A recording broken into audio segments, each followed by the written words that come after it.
I guess the first question or the first thing that I'm interested in is what was your inspiration for starting this, and what kind of ideas did you come about? It started quite by accident. It was pretty funny. I got either an email blast or a Facebook post that said Will Johnson of Centromatic and Anders Parker of Varnaline are going to do a tour of the United States in people's living rooms. If you're interested in hosting, send us a picture of your living room. And they listed a whole bunch of cities, and they did not list Baltimore. So of course, with my arrogance, or how Baltimore always gets skipped over with shows in DC and Philly. Absolutely. So I'm like, well, these are two of my favorite artists. So I'm like, we'd like to have the show, but you should do it in Baltimore because we got a better music scene than DC. Blah blah blah. And Bob, who runs under Toad Music, responded right away to his credit and said, "Thank you for your submission." And I'm like, wow, at least he responded. So a week went by. And I emailed him back and I said, "Hey, could you just let me know where the show is? Because I want to make sure that I catch this show. It sounds like a pretty unique opportunity." And he said, "Well, I'll send you details about your show tomorrow." And I'm like, "What do you mean our show? Does that mean we have the show?" And he's like, yeah, I'll send you details tomorrow." And I'm like, and I was floored a little bit. And then it occurred to me that I had never told Gene. And so I said, "Hey, Gene, how would you like to see Will Johnson and Anders Parker play in Baltimore together?" She's like, "They're playing together and they're playing in Baltimore?" I'm like, "Yeah." She goes, "Where?" I'm like, "In our living room." She's like, "No, really, where?" I'm like, "No, they're playing in our living room." So they came and they not only played here, but they agreed to stay the night, which is what we always call like the first date syndrome. They kind of check you out, you're checking them out. It's an interesting kind of risk and trust, right? Like, we don't know you don't know us. Right. But they stayed the night, we had a good time, got to know them a little bit, and it was fantastic. I just, put word out to all my friends, and it was just filled with all our friends. I never thought there'd be a second show. So then a little bit later, I had a big birthday coming up, and I knew that Gene was trying to put something together to surprise me. And I saw that our friends in Vanderveer were doing a fundraiser and said, "We'll do a house show for X number of dollars to support recording our new album." I had met them on an airplane at South by Southwest a number of times. I said, "This is what I want for my birthday." And so that was our second show. And then Will and Anders the next year wanted to come back, and then Vanderveer wanted to come back, and we were about 4 or 5 shows in. And that's when some things happened in my personal life and professional life that made me think, maybe we should make this more purposeful. Maybe we could do something positive here.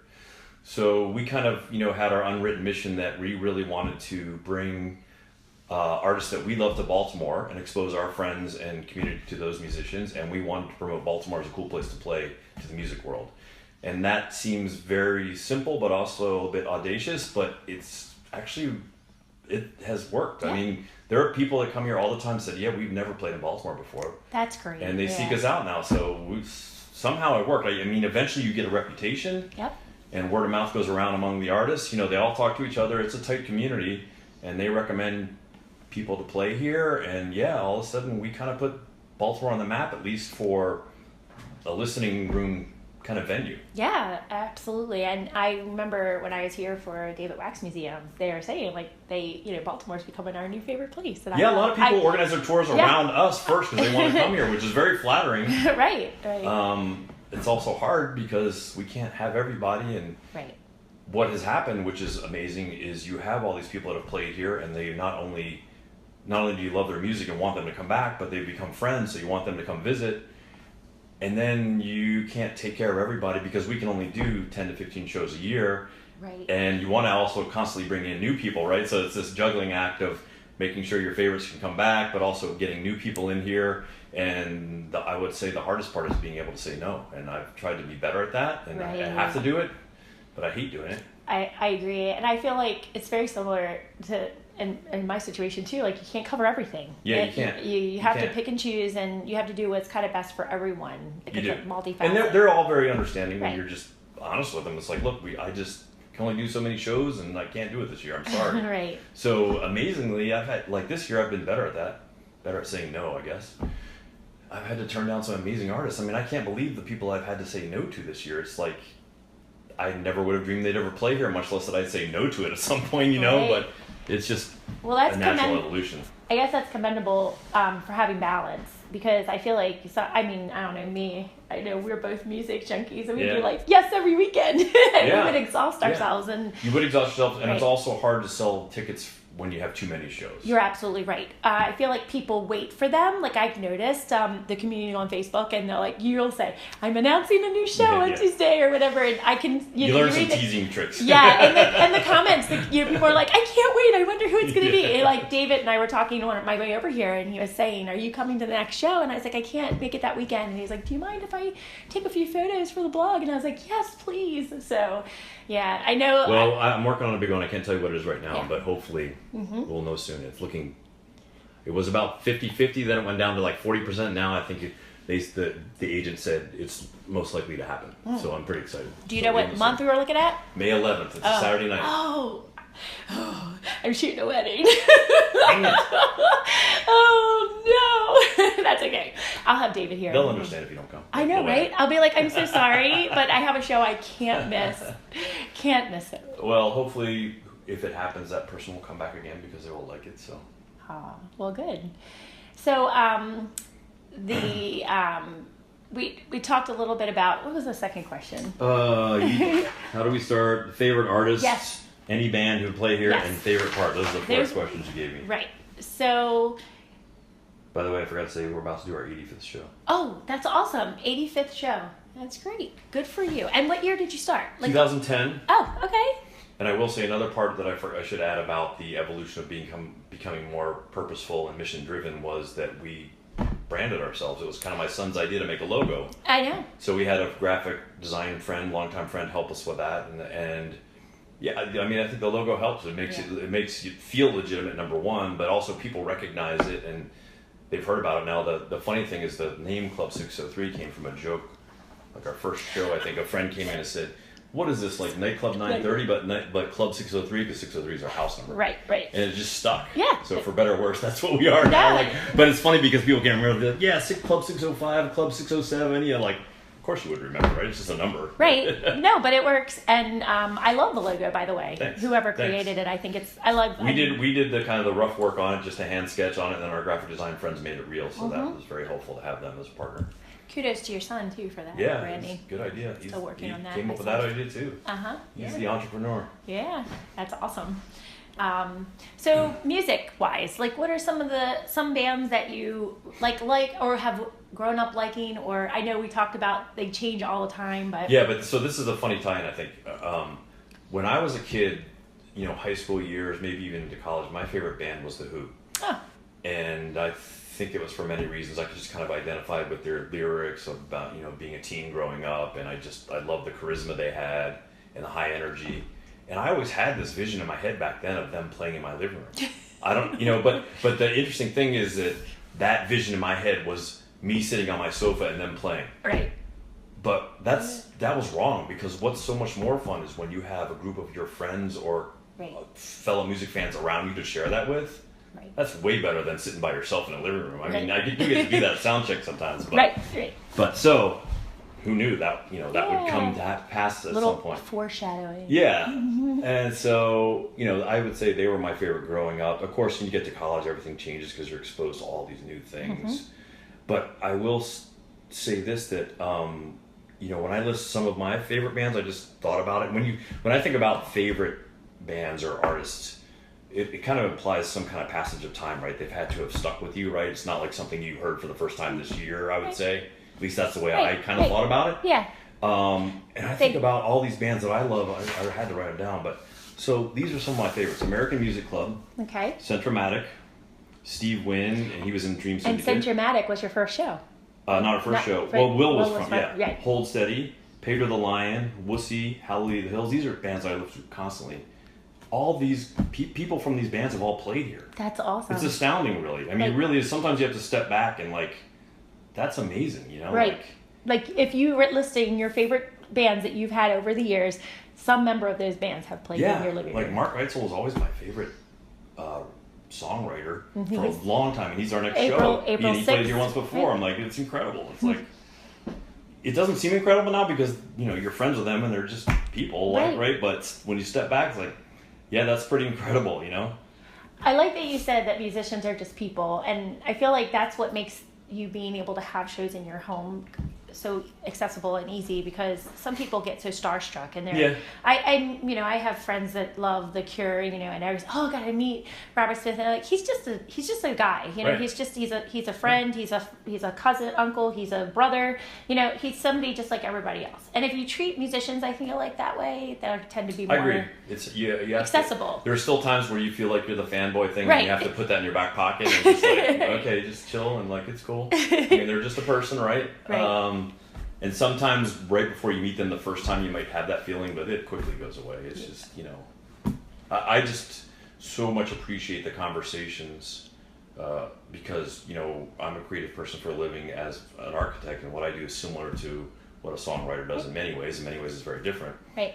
But I am fascinated by that whole thing, and that, maybe there's a kinship. I feel it. Maybe they don't. I don't know. But yeah. I do. Well, that's cool. So, those are some of my favorites from the last 10 years or so, that I've been, there's certainly some new favorites I could list, but it's so vast. I mean, you go to so many shows too, you know how it is. Like, how do you list your favorites? Because there's so many, like... It's like somebody asking me recently what were my favorite shows of the year. I went to 86 shows, and I had to sit really and think about it, and it's hard, like some of them I was able, like a couple, 1 or 2, 3, I was able to say right off the top, out, right. But then I had to really think about all of them because there were so many good ones. And I feel like that's when I said I was going to ask you that, and you're like, I don't know. Well, this is also my personality. I hate picking favorites of anything because I just like new things and I like variety. And what I really despise are rankings, like top 10 lists, like those year-end lists. I appreciate the top year-end list because I feel like people get recognition, but rank thing, why would you rank things? I feel like when I approached it this year, it was just like if I had to pick 10 shows that no particular order, but 10, no particular 10 order. Yeah. I think I did mine in chronological order as I saw them, and I feel like it's the same way with you with music. It's hard for me to say which are your favorite band. I can list a few artists that are my favorite, but there's like the hold steady few, like 5 or so that I'm like every time somebody asks me, I'm like that's my favorite. But then the last 5 out of the 10 would be changing, depending. Yeah, so I agree. Is there anybody? I know this is off the grid, but is there any band that's kind of newer that's kind of stood out to you, or maybe one that maybe you've new artists that you like? Wow, these guys are pretty good. Yeah, the one that I got totally obsessed with that is now unfortunately no longer a band is Richmond Fontaine. Okay. Which is lead singer is Willie Vlotton, who's also an author, and his songs are very much about stories. They're about the Pacific Northwest, about Reno, and about the desert Southwest. Mm-hmm. They're all about characters, and they're just so interesting. And I was late to the game on Richmond Fontaine. I got in on their very last album and then went backwards, and they have like 20 albums. And man, I was in a rabbit hole for like 6 months last year. I love those guys, and I'm so bummed that I never got to see them. Although when you look at their tour schedule, they never came to the East Coast. Right. They might have been at South by, I'm not sure. But Willie has done a book tour where he sings some songs and also talks about his book, which we've done here with Ryan from Hallelujah the Hills. So I really want that. I've been trying. We have some mutual connections, but so far he has not answered or... But that's one I think of right away. I don't know, what else? It's hard because there's so many. I mean... I love the latest Guided by Voices albums. Those are great, but they've been around a long time too. Trying to think what else. I have to go look at my stack. Sure, yeah. I always blank when people ask me this stuff. So do I. I do too. It's just too much to draw from. And I look kind of stupid because the question I get is, I've been shooting shows for 10 years, and I get, what bands have you photographed? And then I stand there and I'm like, what bands have I photographed? I don't know. I got to go pull my Flickr up and look at my Flickr because I don't remember. Like, I know them, but on the spot, it's like I can't figure out which one. Yeah, there's one incredible band that I'll tell you about. They're more punk, but we saw them live at the Soundstage in DC. Was it called? Is it Union Stage? Union Stage. And was it girls or guys? So it was guys, and they were so captivating. It's really hard rock. But the guy kind of talks through the lyrics, and he comes out in a suit dressed he looks like an accountant. He's like, He's half bald, and he has beers in all of his pockets. So much like Robert Pollard from Guided by Voices, it's just like one beer after another, and then he puts that one down and then goes to a different pocket and pulls it out. Oh, yeah, you have it's to tell really me, a captivating show, but I love the music. Yeah. I could find that CD really quickly. So I know this is kind of interesting because I had that experience with a new band where I kind of like obsessed over them, and he probably knows this, but Joy Formidable is a new band. Oh yeah. And he actually introduced him to me. He was playing. He finds bands all the time. He gets band camp and off the shoot stuff, and he's playing. I'm like, who is he? I love these guys. Oh, it's 3-piece from Wales, and I just kind of like love them. So I get it. Me too. I was in the same spot with them. I don't know, maybe 4 years ago, because they were at South by Southwest when I was there, and I'm like. I heard of them going in. I'm like, these guys sound like they're worth checking out, and they blew me away with their show, and they also blew away my eardrums. Yeah. But I love them. They've been doing some acoustics. It's made me think of your living room, but they're. I talked to Ritzy, by the way. I was just gonna say she's I ran super into her nice. at Charmington's when they were playing at the Auto Bar. I just sat down and talked to her for a little bit. She's very nice. She's super nice, and I have this is totally a great story. You'll appreciate this because you know how you get bands. Well, he introduced me. We went to go see them at the backstage of the Black Cat, the backstage, the real small one. Yeah, I know that. And I left. I was working for NPR at the time, and I left there, and I was blown away. And I was friends with Bob Boyle at the time, and I messaged him and said, "Oh my gosh, we got to get these guys for our showcase, for the South by Southwest showcase down." I was at that one at the Parish. Yeah, because I remember with all the books in the background or the albums in the background. And that was fun. He was like, okay, he's like, he knows I'm excited about things. He's like, all right, we'll check them out. We'll talk. And I was like, okay, but you got to check them. You got to listen.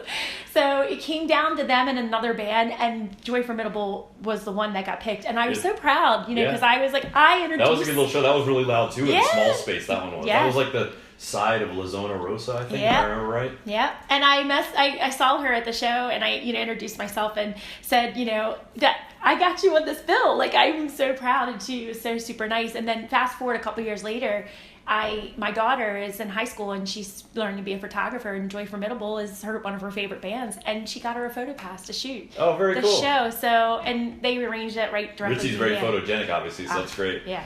So, but anyway, they do some acoustic stuff, which is pretty cool. Oh, I didn't know that. Yeah, they've just been starting. It's been real. I haven't seen the latest stuff, so. The last couple shows we've been going to, they've been doing like VIP, like early entry type things, it's all acoustic. Oh, cool. And they have like a little album out that they did an EP of acoustic. I saw them at the Auto Bar. I took Jean to the Auto Bar. I'm like, you gotta see we were at that show too. Like, you gotta see this, and she's like, wow, I know.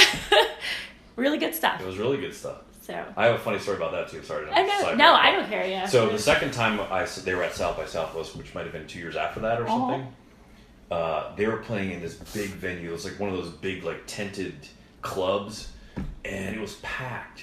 And the band that played before them was a pop band, Iconopop. Do you remember that band at all? They had that song about I Crashed My Car. Yeah, I love it. So they played right before Joy Formidable. So I had no idea who Iconopop was. I didn't know anything about them. I didn't even know who they were playing. And so, we're staking out our spot to get close for Joy Formidable. So we get out there, and they come out, and all of a sudden, we're just surrounded by teens, just pulsing up and down like this. And my two other friends, like, we're out of here. They just left. So I was standing in the middle, and I was just doing this, and they said it was hilarious because they were over on the side just looking at me, and they just said I was like this, and all these people were like pulsing like this, and here I'm stoic in the middle. And I'm like, well, I'm holding my spot, man, because I want the spot. Well, right after they were done, everybody just left anyway. It was like wide open. I'm like, all right. Oh, that's funny. Hey, at least you got front row for Iconic Pop. You can say that. I mean, they put on a heck of a show. It was like, it reminded me of ABBA, but it was kind of fun. It was fun to be in that. It's always fun to be in that much energy, right? Yes, I agree. I always like being up front for shows. It's my favorite. You're like, I'm the jerk tall guy up front. Oh, that's right. Hey, you can't help it. So, I know you had answered the second question was what if you could pick a band or if a show that you would like to play here, but you said most of your favorites have already been. But I did think of that. So when I think the thing that is interesting about one of the things interesting about the living room show are the shows that are unamplified. I mean, that's not something you get anywhere else, right? It's like to hear a voice unamplified or a guitar unamplified is really special. You don't get that in a club anywhere. Mm-hmm.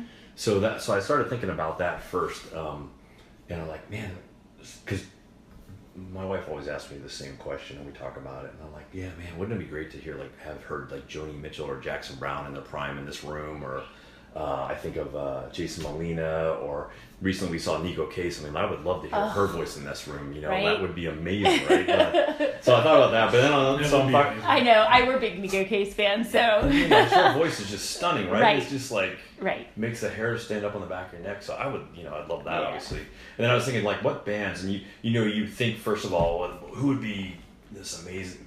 I would love to have seen the Clash in like a DIY space, But part of me too is like, well, that much energy, that big of a band, it's almost better to be in a bigger venue because you can feel that energy, Right. So maybe that's not the best thing. Some bands I think are suited for smaller spaces. Agreed. And I feel like somebody like Nico Case could totally pull it off. I agree. I mean, I know she's so big and she attracts such a crowd, but just her music is intimate, in my opinion. Right. So her performing some intimate music in an intimate space seems to make sense. Whereas the Clash, where I love the Clash too, I would totally go see them. But I feel like you're right. I would almost appreciate it more in a bigger venue, right? Because you're going to feed off the energy with the crowd. Same with like the Old Steady or something, though. Like, it's just amazing to feel that much energy with that many people. Absolutely. I thought about, like, I would love to see Miles Davis in here. Television, always one of my favorite bands. They're a little bit more contemplative and it'd be guitar driven. I would love to see that in this room, but I don't know. But so I will tell you the ones that I would love to have here that I think could be doable are Willie Vlotten, who I just mentioned, with Richmond Fontaine, whether it's a book event, a music event, or both. Right. Alejandro Escobedo, we've been talking about for years, and we have some mutual friends, so it's like... and Jesse Malin, I approached him when he did a show at TMD like 2 years ago, and I had seen him in Minneapolis when I was out there for a conference. And I went to First Avenue, whatever the smaller venue beside First Avenue is, First Avenue entry or whatever. He just blew me away with his energy and his musicianship and songs. And I saw him here at TMD, and I approached him and asked him, and he seemed to be interested, but I just haven't. He's got a new album coming out, so he's been busy. Yeah. But that would be something I would really like to have here too. So those are my like active like pursuits. Yes. Yeah. And I'll see. Be persistent, Just and sometimes you have to wait. Like Craig Finn took 3 years. Yeah. Alejandro, we happened to run into in a hotel in Dallas, and I made my pitch, and he seemed really interested. But that's 2 years ago, and it's been hard to get past the management stage. Gotcha. The booking agent rather. Right. So. But you never know. Right. And I feel like the more, it's almost similar to my publication, like the more you host, the more you cover, then their management, right, they see, oh, well, so-and-so played there. Right. Oh, yeah, right. We should go Or you start there. to try to call in favors from other artists. Hey, man, can you reach out to so-and-so and tell them they should play here? Right. Like, put it in a lot of times it works. Right. It's all about connections. Yeah. And it's also about establishing a reputation of being a trustworthy, delivering a good product. Like you are delivering a product, so to speak, to people. The musicians are being a comfortable place to be. Correct. Right. That's a big thing too. I've learned. Right. And I feel like if you keep that up and you just stay steady with your mission, then more bands will pick up and notice it. I mean, Mark Eitzel stayed here before he even played here. That's great. I just reached out to him blindly on Facebook because his page was set up that you could send him a message. I'm like, hey man, I know you're coming through town if you need a place to stay. And he's like, okay. I'm like, what? That's awesome. But I'm guessing that, we have a lot of mutual friends. He probably asked, and because I probably told him to ask those people. And I'm sure he checked it out before he just said okay, right? Nobody's going to just say okay if they don't know who you are or what your place is like. Right. So yeah, that does help. Right. That's great. Oh, that's so good. Well, I appreciate you sitting down and talking with me. It's so cool. Sorry, I had to double clutch last time. Oh, that's okay. It happens. But awesome deal. I don't know. Let's see. You forgot to ask me about my favorite part. Oh, your favorite part of this? Doing that, yeah. Oh, good. I'm sorry. No, what is your favorite? What is your favorite part? I bet you I can guess, but go ahead. Me personally, if this were me, I think my favorite part of this would be just being able to have a conversation with an artist that's not where, like you had mentioned earlier, they're just people. And I feel like that to me would be my favorite part of this, is just being able to meet an artist in a non-threatening situation where there's no show and there's no, it's not, it's no stage lights and there's no like crowd. It's just like kind of peace and quiet. And I feel like that part of it, what I would like, that's me. Yeah, no, you're right. It's if I broaden it, to me my favorite part is the sense of community. It's the community among the fans and the community among the artists. Like they've accepted me into their music community, and then there's this whole community that's built around these shows that people like you that I've gotten to know and become friends with, and you see at other shows. And I mean, that's the thing that I think that we're most proud of, is just building a community. And and that goes to what you just talked about, because one of my favorite parts is the artists that do stay here the next morning, just hang out, drink coffee, and have a conversation. I love that. I bet. Not only because you get to talk to an artist and just have a conversation, but as adults, it's hard at this point in your life just to have the time to sit down and have a conversation. You get busy, and that's just not a priority a lot of times, and it should be, because what a great thing to sit around and drink way too many cups of coffee and just chat, and like before you know it, it's 1 PM and all you did was talk. But that's a great day. Right. That's a great day. Yeah, and I think that's also good for the musicians, because I feel like sometimes they don't get that either. Yeah. Just get to chill. Mm-hmm. Yeah. I love that. Yeah. And I agree with you about the community. Like I said, it's always nice when you announce the show that people are very responsive. Yeah, and we don't feel like this is our thing. We feel like it's our whole collective thing. It's like we could not do this by ourselves. We can't do it unless people show up, and they couldn't do it without us. It's like it's a collective effort, all of us doing it together. It happens to be in our house, but I really feel like we share it with everybody that comes here. We really do. That's great. Yeah. I feel like that too when I come to Good, this. I hope so. I hope people feel that. Yeah, it's nice. It's inviting, and everybody is welcoming. And because when people are excited about who we bring here, that makes me happy. But I'm equally as excited to right. You're like show it to them, like, hey, man, look who we got. Right. Like we got this. Like all of us, because we wouldn't get these people if people didn't show up and were cool or listened and bought merchandise, and we're all in it together. I agree. It's super cool.